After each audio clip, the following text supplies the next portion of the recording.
Hello everyone, welcome to my YouTube channel, The Studio by Engineers. This is the first video of my YouTube channel.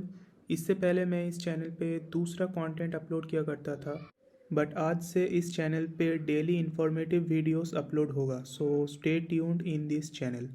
आज के video में हम बात करने वाले हैं व्हाट इज़ वर्चुअल रैम। सब कुछ डिस्कस करेंगे कि वर्चुअल रैम एक्चुअल में होता क्या है, डेफिनेशन क्या है, इसका यूज़ कैसे किया जाता है और क्यों किया जाता है, एट्सेट्रा। सब कुछ डिस्कस करने वाले हैं, so stay tuned in this channel.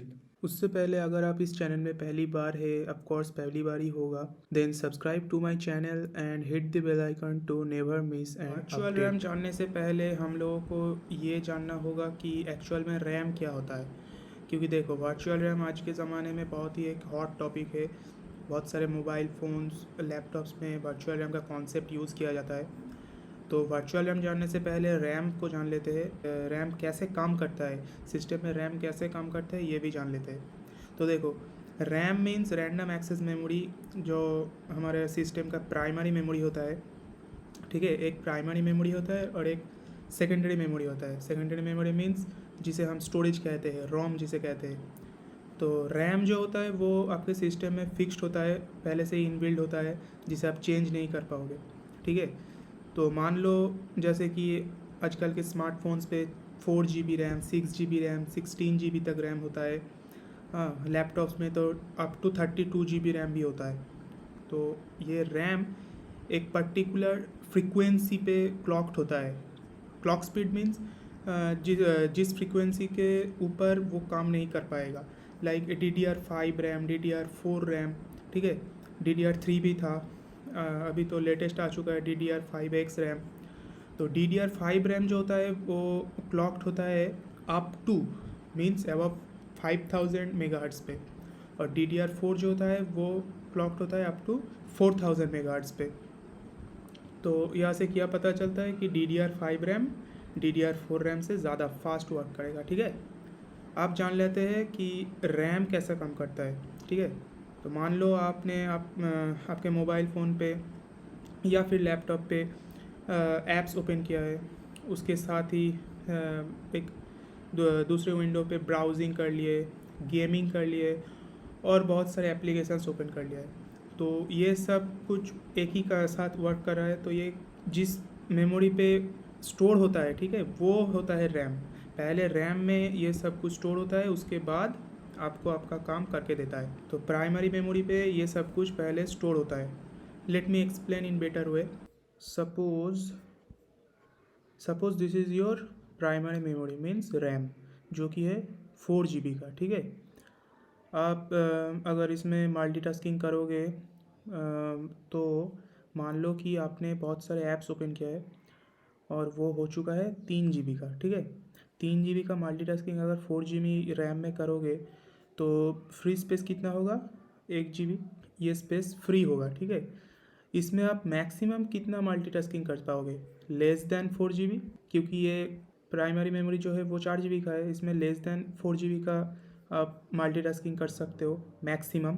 तो अगर इस पोजीशन पे आके आपने और ज़्यादा ऐप्स ओपन किया तो सिस्टम ऑटोमेटिकली बैकग्राउंड में जो एप्लीकेशंस ओपन था पहले से वो डिलीट कर देगा और नया एप्लीकेशन आपने जो ओपन किया है वो रन करेगा। इसमें दिक्कत क्या होगा कि बैकग्राउंड में जो ऐप्स था वो क्लोज हो जाएगा। ठीक है, तो इस प्रॉब्लम को आप कैसे मिटा सकते हो?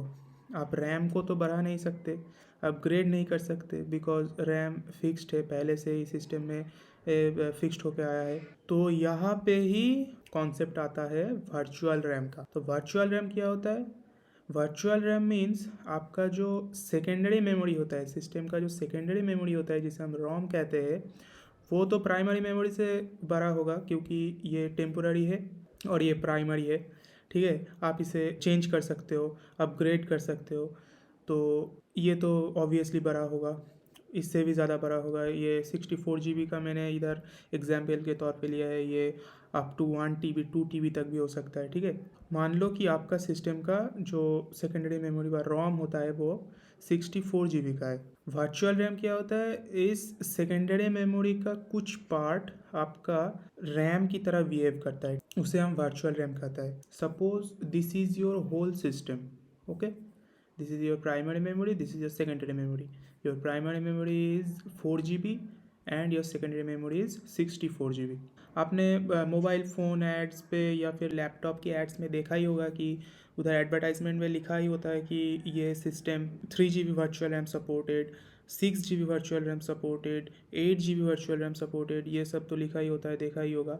तो मान लो कि आपका ये जो सिस्टम है पूरा वो 3 GB वर्चुअल रैम सपोर्टेड है, ठीक है, पहले से ही 3 GB वर्चुअल रैम का सपोर्ट है। इसका मतलब क्या हुआ, जब आप मल्टीटास्किंग करते करते आपका रैम पूरा फुल हो जाएगा, ठीक है, इधर देखोगे अगर तो फ्री स्पेस एकदम कम हो चुका है, ठीक है, तो सिस्टम तो स्लो डाउन हो जाएगा इसमें। इधर ही वर्चुअल रैम क्या करता है, आपका जो सेकेंडरी मेमोरी है उससे 3 GB कट ऑफ हो जाता है ऑटोमेटिकली एज अ रैम, ठीक है, cut off from secondary memory and this will join with RAM and behave like RAM.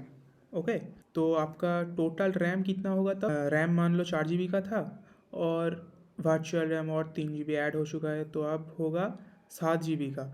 अगर आपका एप्लीकेशन मल्टीटास्किंग जो कर रहे हो वो अगर 5 GB का भी होगा तो भी 2 GB एक्स्ट्रा वो रह चुका है फ्री स्पेस, तो आपका सिस्टम एक ही बार में ज़्यादा काम कर पाएगा, ज़्यादा मल्टीटास्किंग कर पाएगा, स्लो डाउन नहीं होगा और ज़्यादा स्मूथ वर्क करेगा और ज़्यादा फास्ट वर्क करेगा, ठीक है।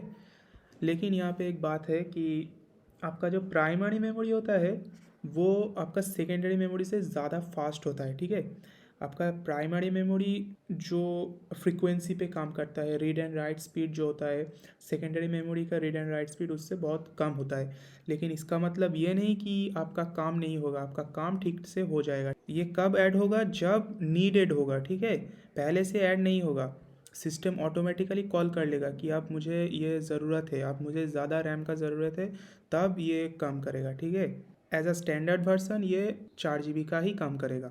अगर आपका मल्टीटास्किंग 4 GB से ज़्यादा हो रहा है तभी system automatically virtual RAM concept का यूज़ करेगा, सेकेंडरी मेमोरी से 3 GB extra as a RAM use होगा।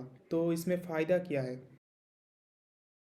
बेनिफिट तो बहुत सारे हैं, उसमें से एक आप मान लो कि जैसे कि जो आपका फिज़िकल रैम होता है वो कॉस्टली होता है, ठीक है, इसका प्राइसिंग बहुत ज़्यादा होता है। तो अगर आप इधर देखोगे कि आपके सिस्टम का जो रैम है वो तो 4 GB ही रहा, लेकिन वो एक्ट कैसे कर रहा है, एज अ 7 GB रैम। अगर आप इसमें 7 GB रैम फिक्स्ड करोगे इनबिल्ट, अगर 7 GB रैम ही होगा तो उसका प्राइसिंग भी ज़्यादा होगा, ठीक है, ऑल ओवर डिवाइस का भी प्राइसिंग ज़्यादा होगा।